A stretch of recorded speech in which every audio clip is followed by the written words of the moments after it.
Subscribe कीजिए Digitek pro YouTube channel को और बेल आइकन को दबाइए लेटेस्ट वीडियोस सबसे पहले देखने के लिए। अस्सलाम वालेकुम फ्रेंड्स, आप देख रहे हैं डिजिटेक प्रो यूट्यूब चैनल। तो आज से हम स्टार्ट करेंगे इलस्ट्रेटर। तो इलस्ट्रेटर को स्टार्ट करने से पहले मैं कुछ बातें आपको बता दूं कि इलस्ट्रेटर किस लिए यूज़ होता है। तो इलस्ट्रेटर इस तरह की जो इलस्ट्रेशंस होती हैं या इस तरह की जो इलस्ट्रेशंस होती हैं वो इलस्ट्रेटर में बनाई जाती हैं, और फोटोशॉप का उसका अलग काम है, उसमें हम फ़ोटो एडिटिंग वगैरह करते हैं। और इलस्ट्रेटर में आप अगर बड़े लेवल पे जाएं तो आप बहुत कुछ इसमें डिज़ाइन कर सकते हैं, और इसमें लोगो डिज़ाइन, आइकन्स वगैरह हम डिज़ाइन कर सकते हैं, बिजनेस कार्ड, फ्लायर्स वगैरह, हम पोस्टर्स और बहुत कुछ इसमें डिज़ाइन कर सकते हैं। तो आज से हम एडोबी इलस्ट्रेटर को स्टार्ट करेंगे। तो मैंने यहाँ पे एडोबी इलस्ट्रेटर का CC 2017 वर्जन ओपन किया हुआ है। तो इस तरह का कुछ इसका इंटरफेस आपको दिखेगा। बिल्कुल अगर आपने फ़ोटोशॉप की मेरी वीडियोस देखी हैं तो इसका और उसका इंटरफेस सिमिलर ही है तकरीबन। बहुत सारी चीज़ें इसमें कॉमन हैं इन दोनों की। और उसके बाद यहाँ पे आप जो रिसेंट फाइल्स जो आपने क्लोज़ की होंगी वो यहाँ पे शो होंगी। उसी के साथ आपको यहाँ पे ऊपर एक बटन मिल रहा है न्यू का, यहाँ से आप न्यू फाइल क्रिएट कर सकते हैं। तो वो हमें क्रिएट करनी पड़ेगी पहले, और यहाँ से अगर आपने कोई प्रोजेक्ट अपना कंप्लीट किया तो उसे यहाँ पे क्लिक करके आप डायरेक्टली ओपन कर सकते हैं, और न्यू फाइल या न्यू डॉक्यूमेंट आप यहाँ से भी क्रिएट कर सकते हैं। तो सबसे पहले हम न्यू डॉक्यूमेंट क्रिएट करेंगे। तो यहाँ पे मैं न्यू पे क्लिक कर देता हूँ। न्यू पे मैंने क्लिक किया तो मेरे पास जैसे ही फोटोशॉप में होती थी ओपन, हम जब न्यू फाइल क्रिएट करते तो हमारे पास इसी तरह की विंडोज आती थी। यहाँ पे हमसे कुछ वो पूछते हैं कि हम क्या बनाना चाह रहे हैं, किसके बारे में। यहाँ पे हमने विड्थ देनी होती है, हाइट, और यहाँ से आप यूनिट सेलेक्ट कर सकते हैं।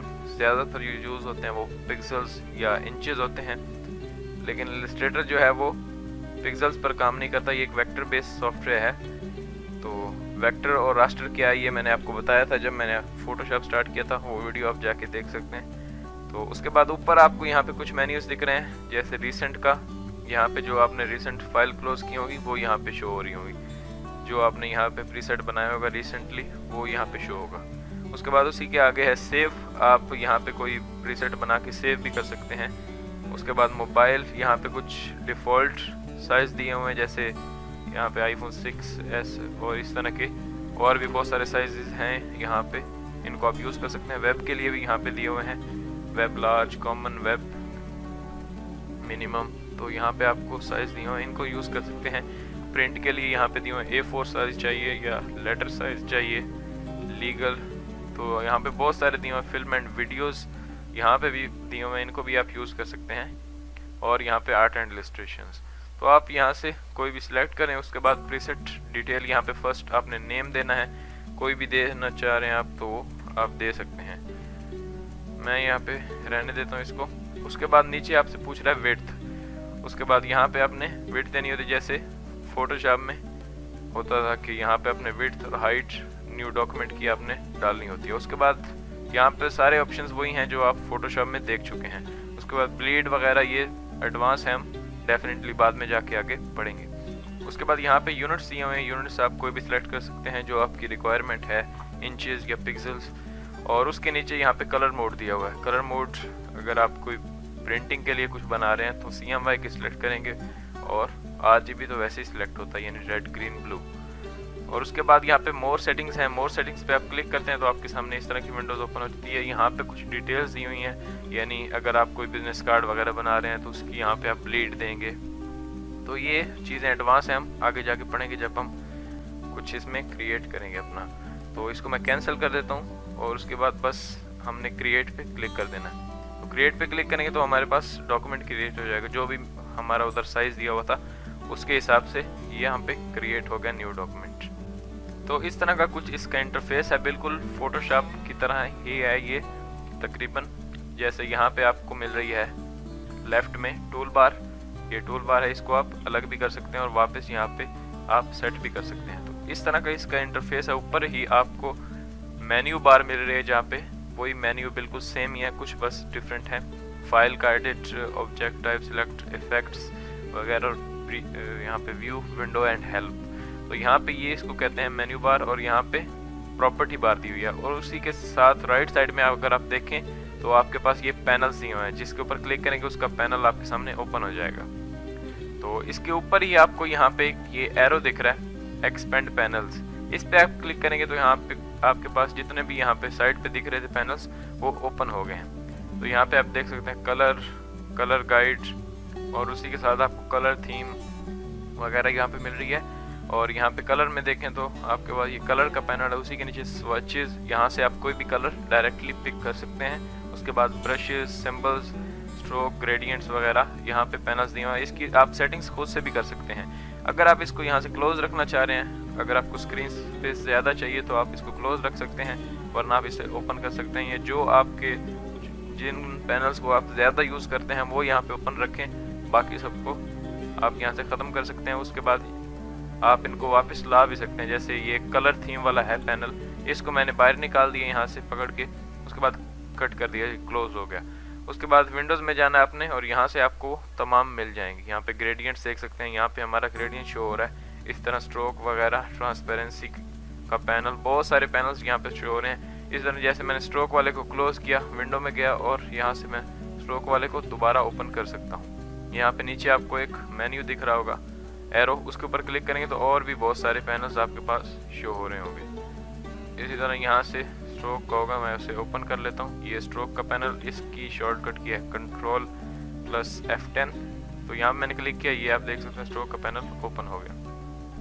उसके बाद खुद से भी आप इसे रीसेट कर सकते हैं। यहाँ पे टूल बार में आपको बहुत सारे टूल्स दिख रहे हैं, और उसी के साथ आपको नीचे यहाँ पे फोटोशॉप में आपको मिलता था फोरग्राउंड कलर और नीचे बैकग्राउंड कलर, लेकिन यहाँ पे कुछ चेंजेस हैं।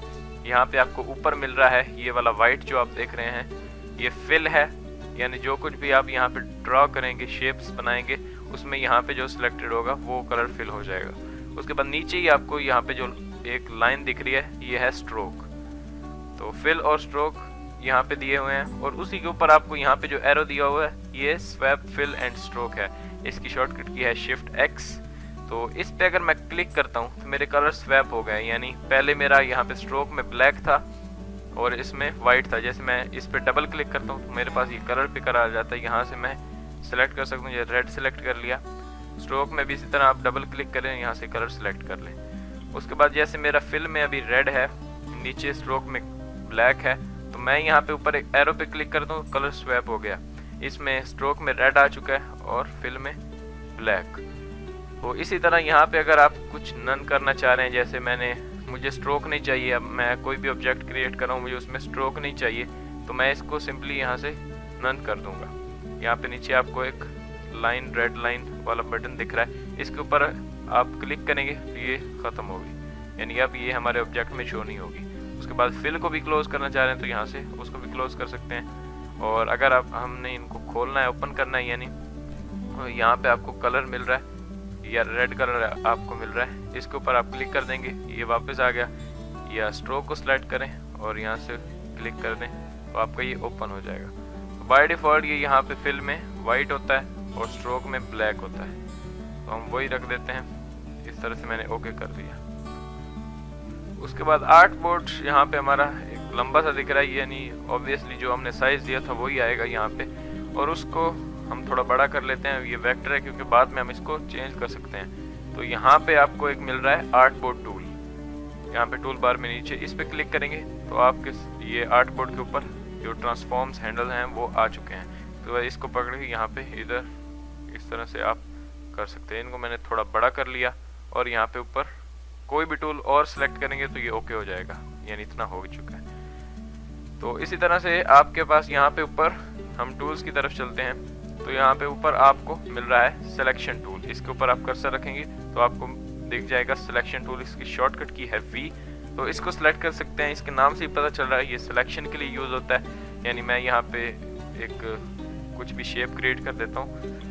डेफिनेटली हमें शेप क्रिएट तो करनी पड़ेगी समझाने के लिए। तो सिलेक्शन यानी कैसे करते हैं हम, तो यहाँ पे दिया हुआ है रेक्टेंगुलर टूल। रेक्टेंगल टूल इसकी शॉर्टकट की है M। इन बेसिक शेप्स का तो आपको पता ही होगा, ये हर सॉफ्टवेयर में होते हैं, कोरल ड्रॉ में, फोटोशॉप में। रेक्टेंगल और राउंडेड रेक्टेंगल, एलिप्स, पॉलीगॉन, ये हम पढ़ चुके हैं फोटोशॉप में। तो इसके बहुत सारे टूल्स जो हैं वो कॉमन है इन दोनों में, फोटोशॉप और इलस्ट्रेटर में।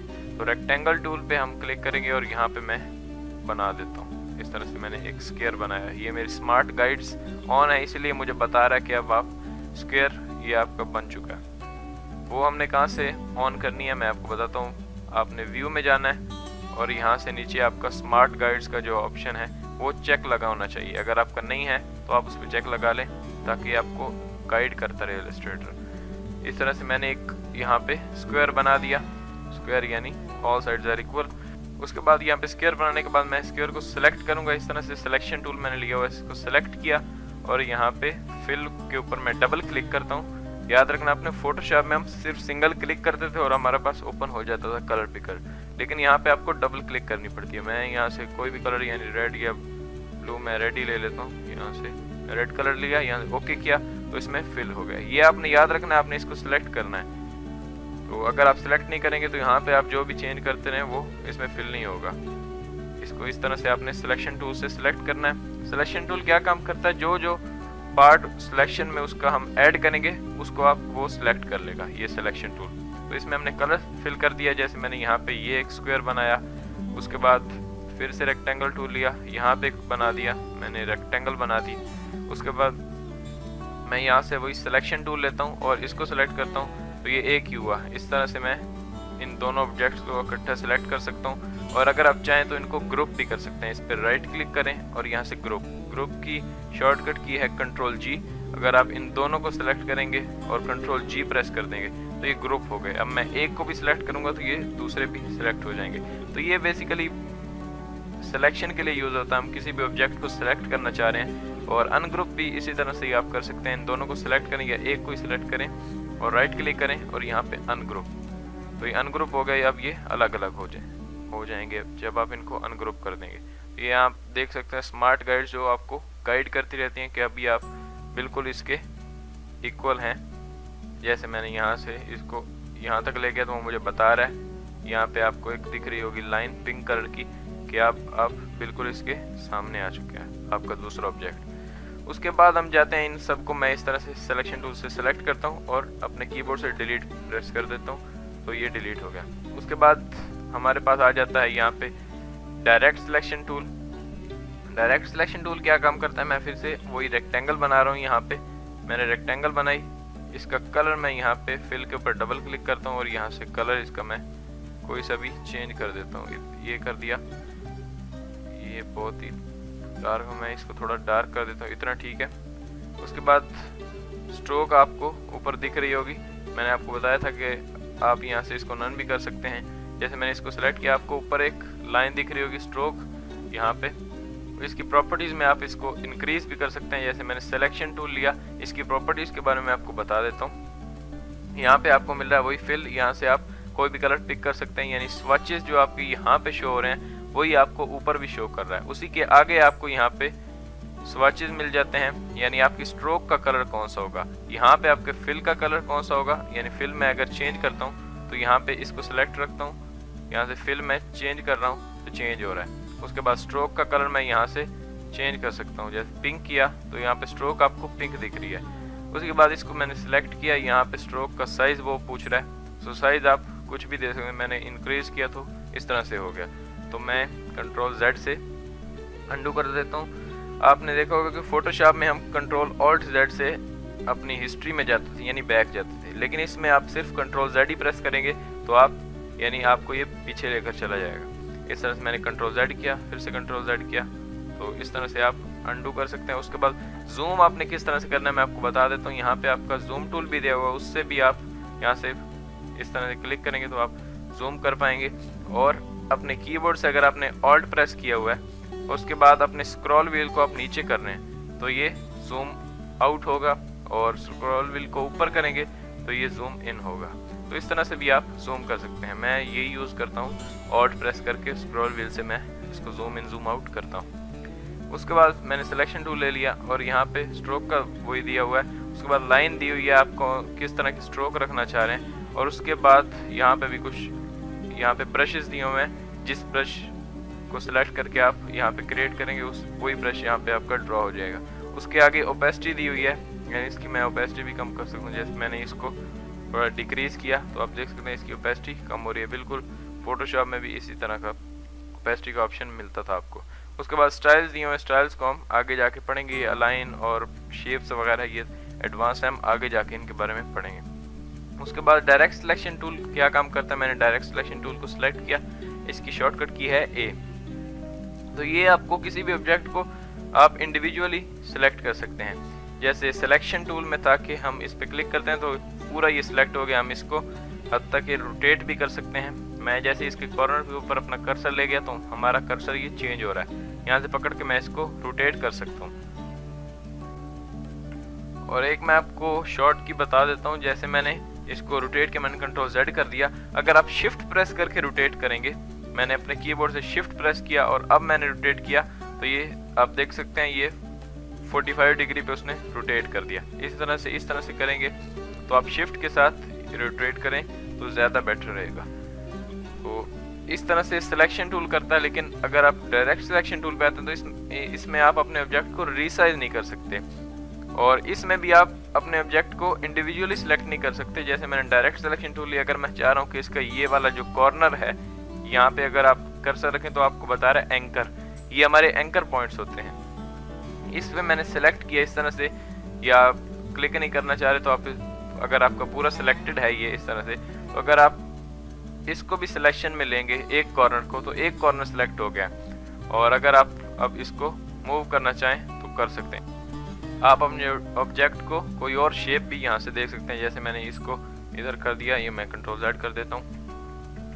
उसके बाद जैसे मैंने यहाँ से एक पॉइंट को सिलेक्ट किया डायरेक्ट सिलेक्शन टूल से, इसी के अंदर आपको एक कॉर्नर यहाँ पे एक डॉट मिल रहा है, इसको पकड़ के अगर मैं नीचे करता हूँ तो मेरी ये राउंड शेप आ चुकी है। ये हम यहाँ से राउंडेड रेक्टेंगल टूल से भी कर सकते हैं, लेकिन अगर आपने इसी तरह से एक स्क्वायर या रेक्टेंगल बनाई है तो उसको आप, जैसे मैं डायरेक्ट सिलेक्शन टूल से इन दोनों ऊपर वाले एंकर पॉइंट्स को सिलेक्ट करता हूँ और यहाँ से इसको नीचे कर देता हूँ, तो ये राउंड शेप में मेरा जो रेक्टेंगल था वो कन्वर्ट हो गया। तो इसी तरह डायरेक्ट सिलेक्शन टूल से आप और भी बहुत सारी चीज़ें या शेप्स क्रिएट कर सकते हैं। जैसे मैंने यहाँ से फिल को नन कर दिया, अब हमें सिर्फ स्ट्रोक चाहिए और मैं यहाँ से ले रहा हूँ, यहाँ पे शेप्स रेक्टेंगल टूल में मैं जाता हूँ और यहाँ से मैं सेलेक्ट कर रहा हूँ एलिप्स। एलिप्स सेलेक्ट किया तो मेरे पास यहाँ से जैसे मैंने एक सर्कल बना दिया और उसके बाद डायरेक्ट सिलेक्शन टूल लिया और ऊपर वाला जो एक है इसमें हमें 4 एंकर पॉइंट्स मिल रहे हैं, 1 2 3 और 4। तो ऊपर वाले एक को मैंने जैसे ही सिलेक्ट किया तो मेरे पास ये कर्व हैंडल्स आ गए। तो अब जैसे मैं इस हैंडल ये जो राइट वाला है इसको पकड़ के मैं इस तरह से ऊपर की तरफ करता हूँ तो वहाँ पे आपका शेप चेंज हो रहा है। इस तरह से आप डायरेक्ट सिलेक्शन टूल से कोई भी बहुत ही अच्छे शेप्स बना सकते हैं। यहाँ पे इसको सिलेक्ट किया, ये फिर हैंडल आ गए, इनको आप अपने शेप को एडजस्ट कर सकते हैं। जैसे मैंने इतना किया, इस तरह से आप शेप क्रिएट कर सकते हैं। तो मैंने इस पूरे को सिलेक्ट किया, डिलीट कर दिया। उसके बाद फिर से मैंने यहाँ से एलिप्स टूल लिया और यहाँ पे अब मैं आपको कुछ एक तो शेप्स बना के दिखा देता हूँ। जैसे मैंने यहाँ पे एक ओवल बना दिया बड़ा सा, इस तरह से मैंने बना दिया। इसको मैं सिलेक्शन टूल से पकड़ के यहाँ ला रहा हूँ। उसके बाद मैंने डायरेक्ट सिलेक्शन टूल लिया, मैंने इसका ये राइट साइड वाला जो है इसको सिलेक्ट किया और यहाँ पे आपको वो हैंडल्स शो हो चुके हैं। इसका जो मिड एंकर पॉइंट है यहाँ पे अगर आप ले जाएं तो स्मार्ट गाइड्स आपको बता रही हैं कि यहाँ पे एंकर ये है आपका। इसको मैं पकड़ के आगे कर देता हूँ इधर इतना, और ऊपर वाला जो हैंडल है उसको मैंने थोड़ा इस तरह से किया। तो ये आप देख सकते हैं आपका मैंगो का शेप एक बन चुका है इस तरह से। आप देख सकते हैं कितनी आसानी से आप इससे बहुत सारे शेप्स क्रिएट कर सकते हैं। उसके बाद हम पत्ता भी लगा देते हैं इसके ऊपर। मैंने यहाँ से फिर से वही एलिप्स टूल लिया, यहाँ पे एक ओवल सा ओवल बनाया इस तरह से। और उसके बाद हमें एक और टूल की ज़रूरत पड़ेगी जिससे हम यहाँ से इसका जो कर्व है वो बनाएंगे। मैं यहाँ पे पेन टूल में गया, पेन टूल पे राइट क्लिक किया और यहाँ पे एंकर पॉइंट टूल है, इसको मैंने सिलेक्ट कर लिया। एंकर पॉइंट टूल का इस तरह से आपको ये शेप दिखेगा। मैंने ऊपर वाला जो एंकर है उस पर एक दफ़ा क्लिक किया और उसके बाद नीचे वाले पे क्लिक किया, तो यहाँ पे आपका एक लीफ भी बन चुका है। और इसको सिलेक्शन टूल से मैंने इस तरह सेलेक्ट किया, यहाँ से इसको थोड़ा पतला कर लिया। तो इस तरह से हम आगे जाके एडवांस में बहुत कुछ बनाएंगे। तो ये तो बेसिक ट्रेनिंग है, तो इसलिए मैं आपको ये बना के दिखा रहा हूँ कि डायरेक्ट सिलेक्शन टूल से हम क्या क्या कर सकते हैं। जैसे मैंने इसको यहाँ पे रख दिया, थोड़ा पतला किया, इसको पकड़ा और यहाँ रख दिया। तो इस तरह से आप बहुत सारी शेप्स बना सकते हैं। तो आई होप कि आपको डायरेक्ट सिलेक्शन टूल और सिलेक्शन टूल के बारे में पता चल गया होगा। तो नेक्स्ट क्लास में मैं आपको ये यहाँ पे भी वही टूल्स मिल रहे हैं आपको, मैजिक वॉन्ड टूल और उसके बाद लासो टूल वगैरह, तो इनके बारे में मैं आपको बताऊंगा। तो आई होप कि आपको ये वीडियो पसंद आई होगी, और अगर आपको ये वीडियो पसंद आई है तो प्लीज़ लाइक कीजिए और अपने दोस्तों के साथ शेयर कीजिए, और अगर अभी तक आपने इस चैनल को सब्सक्राइब नहीं किया तो प्लीज़ सब्सक्राइब कीजिए। तो मिलते हैं नेक्स्ट वीडियो में। Thanks for watching.